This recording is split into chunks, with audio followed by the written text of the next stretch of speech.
প্রশ্ন হলো, মানুষের উপর জুলুম করার কারণে রাষ্ট্রীয় আদালতে কেউ শাস্তি পেলে কিয়ামতের দিন কি আল্লাহ সে অপরাধের জন্য তাকে আবার শাস্তি দিবেন? খুবই গুরুত্বপূর্ণ প্রশ্ন।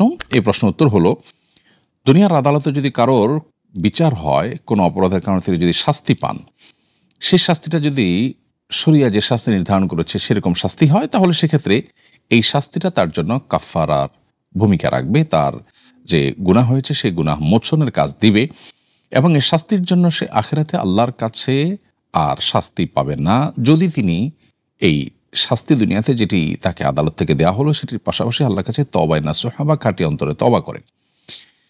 কারণ তওবার মাধ্যমে তিনি আল্লাহ সুবহানাহু ওয়া তাআলার কাছ থেকে ক্ষমা পেয়ে যাবেন, আর বান্দার হক হিসাবে দুনিয়াতে আল্লাহ তাআলা যে বিচার এর বিধান দিয়েছেন তার আলোকে বা সে বিচার যদি তার মধ্যে কার্যকর হয়, তাহলে সেক্ষেত্রে সংশ্লিষ্ট ব্যক্তিরা তাদের হক পেয়ে গেল। অর্থাৎ কেউ কাউকে ধরা যাক খুন করেছে, তাহলে খুনের বিনিময়ে কিসাসের বিধান ইসলাম রেখেছে। এখন যদি কারোর মৃত্যুদণ্ড হয় এবং কিসাস কার্যকর হয়, তাহলে সেক্ষেত্রে যারা মারা গেলেন তাদের ওয়ারিসদের যে হক সেটা আদায় হয়ে গেল। বাকি রইল আল্লাহর হক। আল্লাহর হক আদায়ের জন্য আল্লাহর কাছে তিনি যদি তওবা করেন, তাহলে সেক্ষেত্রে সেটি আদায় হয়ে যাবে এবং আখিরাতে তার আর কোনো শাস্তি হবে না। আর যদি তিনি তওবা না করেন, বরং দম্ভ করেন, অথবা তার মধ্যে অপরাধ বোধ না কাজ করে, তিনি আল্লাহর কাছে খাঁটি অন্তরে ক্ষমা না চান, তওবার যে শর্তগুলো আছে সেগুলো যদি পূরণ না হয়, তিনি যা করেছেন তার জন্য লজ্জিত অনুতপ্ত, ভবিষ্যতে আর করবেন না সে মর্মে তিনি সংকল্প করেছেন, এরকম ব্যাপার যদি হয়, তাহলে ইনশাআল্লাহ আল্লাহ তাআলার কাছে আর তিনি শাস্তি পাবেন না। এটাই শরীয়তের আলোকে প্রমাণিত হয়, সাব্যস্ত হয়।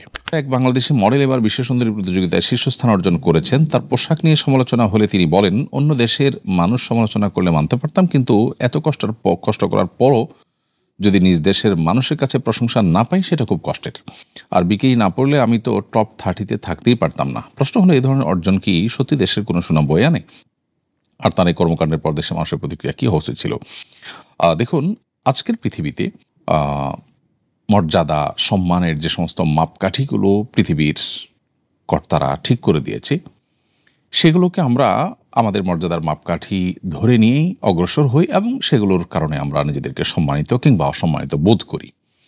অথচ একজন মুসলমানের মর্যাদা এবং অমর্যাদার মাপকাঠি আল্লাহ সুবহানাহু ওয়া তাআলা ঠিক করে দিয়েছেন। আল্লাহ বলেছেন, ইন্না আকরামাকুম ইনদাল্লাহি আতকাকুম, তোমাদের মধ্যে সবচেয়ে সম্মানিত সে ব্যক্তি যে ব্যক্তি সবচেয়ে বেশি তাকওয়াবান।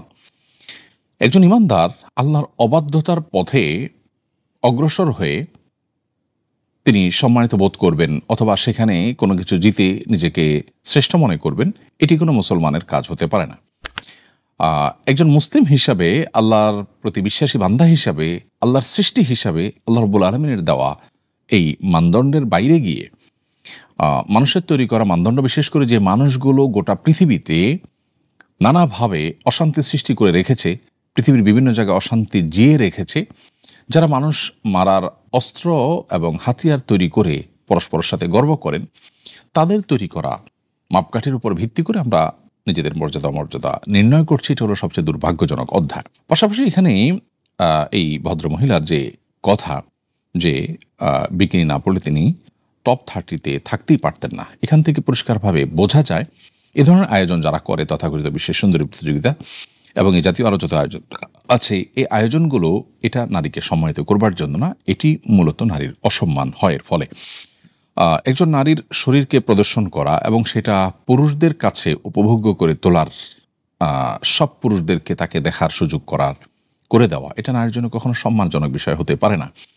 আপনি বিজ্ঞাপন দিচ্ছেন একটা পণ্যের, কিন্তু সেখানে মূলত কোনো নারীকে বিভিন্নভাবে উপস্থাপন করছেন, নারীর শরীরের বিভিন্ন অংশকে আপনি তুলে ধরার চেষ্টা করছেন।